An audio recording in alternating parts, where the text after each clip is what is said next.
شاتو په زنځیر باندې تړلې ژوند ډېر ستړی کړی یم دې ستړي وخت کې ستړي ژوند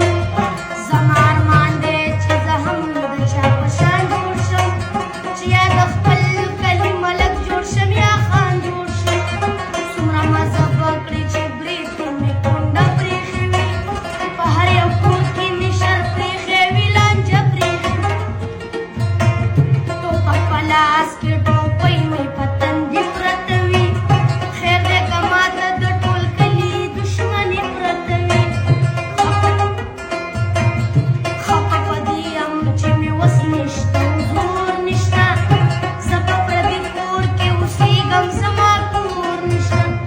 ماته یو کس وویل چې مړه خفه کېږي سله